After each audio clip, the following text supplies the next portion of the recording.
today we're here to meet Ralph, who's built these incredible alternative homes. This is the Wagon in the Woods, and it is this tiny, unique alternative home that he has built himself in Maidstone. So today we're here to give you a tour and to see what's what.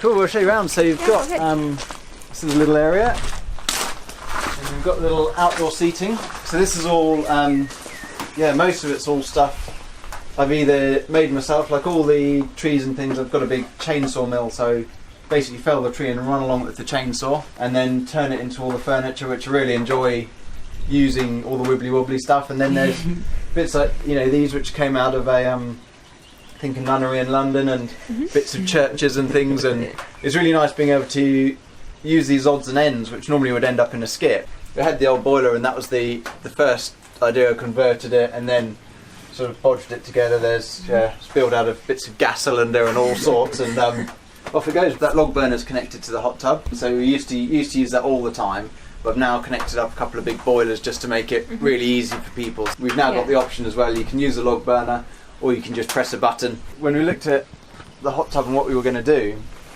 we're like, we want to give it a little bit of shelter. And then one of my friends said, oh, you're next to the vineyard, you should stick it in a big barrel. So off we went with the big challenge of how do you build a massive great big barrel, but it's quite fun. And then you've got the jets, which was away, and then press the hot water button and it starts the spout at the back, which is just like a hot tap, and that basically got two great big boilers on it, so it heats it up really quickly. Whatever the weather, we've had sort of people in at, I think -7's sort of been the lowest. How did you actually build the barrel? Because this is not basically a standard barrel. You had to build it. So I started off. The inset is actually a garden pond. With a couple of plug holes drilled into it and pipes. Perfect. If the barrel went all the way around, it'd be a lot easier. But bending all of the individual posts, I got about halfway, and then there was a big bang, and it all destructed itself on Mark 1. So Mark 2, I had a lot more strapping and sort of safety on it. Come on in, and basically, so you've got your kitchen, which is, you basically got everything here. It's just smaller than you normally have. So these things are great because they don't draw too much power. But you've just got a little oven and your grill and then your hobs and then a little fridge, and it just all sort of tucks in nice and neatly. Do you find a lot of people cook much in here? Or I tend to find lots of people will do breakfast and cook away. This is a copper pipe, isn't it? So this is all copper pipe. I got a pipe bender and got carried away, so all the curtain rails and everything. Everything works very well. It is rustic, but it's not messy rustic. Lots of people who go into more alternative living, they'll sort of do it, and I don't like the mentality of when people do it and it's like, no, you can live a good life, you can have hot running water, you can have creature comforts, but you can live in a small space. It doesn't have to be tough, and it doesn't have to be unpleasant. If it's a lifestyle choice and you're avoiding getting into huge amounts of debt or just having money to travel, if that's what you want, keep your focus there. So we've got the toilet on later, put the light on in there. And so that's why, to make it work out of space, I actually sank the back of the toilet in the little pod that goes out the back. And one of the funny things about that is you can actually put it back further and not bang your head. But I only went that far back because it looks like you can bang your head, but you can't actually stand up straight up a toilet and go vertically, just unless you're a downhill skier. So it was quite an interesting one. Actually, toilets don't need to be as big as you generally think. You can tuck the cistern, you can tuck the toilet back in, and you don't mind that you lose that little bit of space. Just have a hamper under the front of the bed with plates and all your bits and bobs and teas and stuff in there. All the plates around are very rustic as well. Are they also reused? Where do you find them? It's amazing. I spent ages going to charity shops looking for any plate with a wagon or a cart on or things like that. You end up going through them and you're like, yes, I've got one, and then sort of because just trying to keep on the theme and do it. So, and then there's just a big sort of storage drawer. That's a deep one. Nice. That goes the whole length of the bed? Yeah, the width of the bed? Pretty much. On this one we've got the end of the bed because you've got the bench, so the bench actually folds in under the bed, and that one just pops on out. and folds up, and then the table, just watching you use, is lifted up.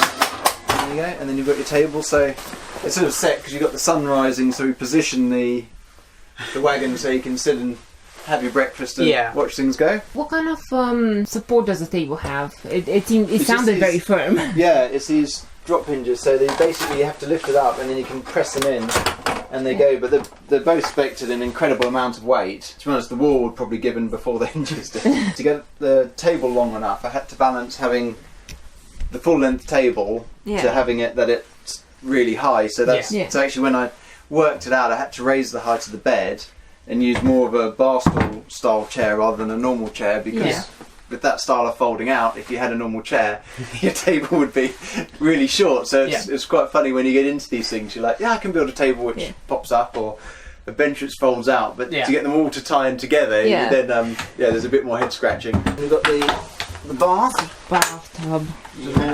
Dropped on the floor. I was trying to get everything in the space. I was like, there's so much space underneath. I think it's one of those directions which people really miss out on is going down into the floor, because even if it's only 200 wide, you can just put a little storage unit in underneath and anything can fit down. it's very valuable space. So, and those are the taps for it there. yeah, the taps was one thing I did not really think about so much before I put the bath in the floor.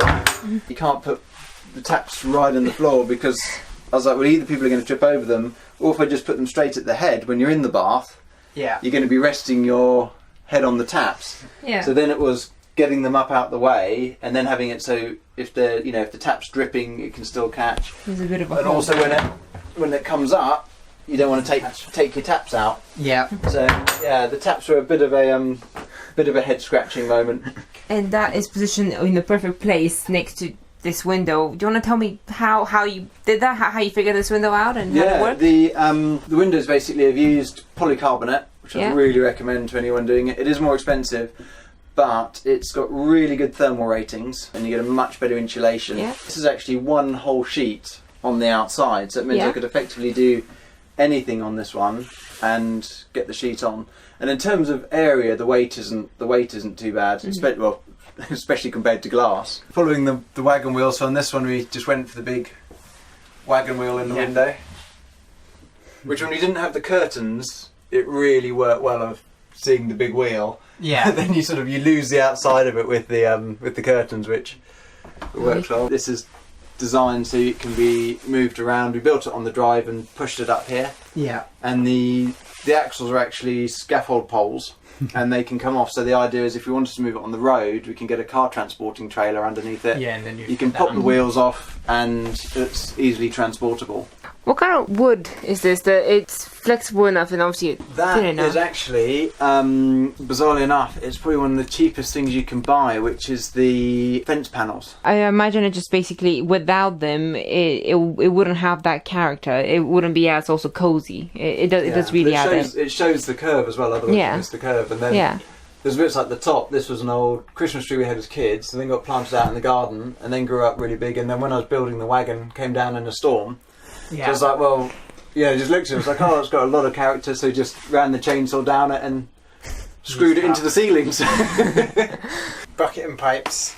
Which just sort of worked with the theming and was quite good fun. And and then I've got the bigger sink outdoors, so if you're going to wash like the barbecue or any really big pots and pans and things, it's adding an outdoor sink is a really simple, easy thing. Is that a window? I missed that. So that's genius. I love that's actually the top of. It was an old window we had in the house, so normally it's on its side, so it's normally the top little skylight window that would open the other way on a big window. So I just hacked it off because a big window had got smashed, so I just hacked it off and thought, well, it's quite fun having the little one, and it just it means you can just get a bit of air breeze through in the summer. This is an incredible place to stay, so please check the links down below in the description so you can book your stay here.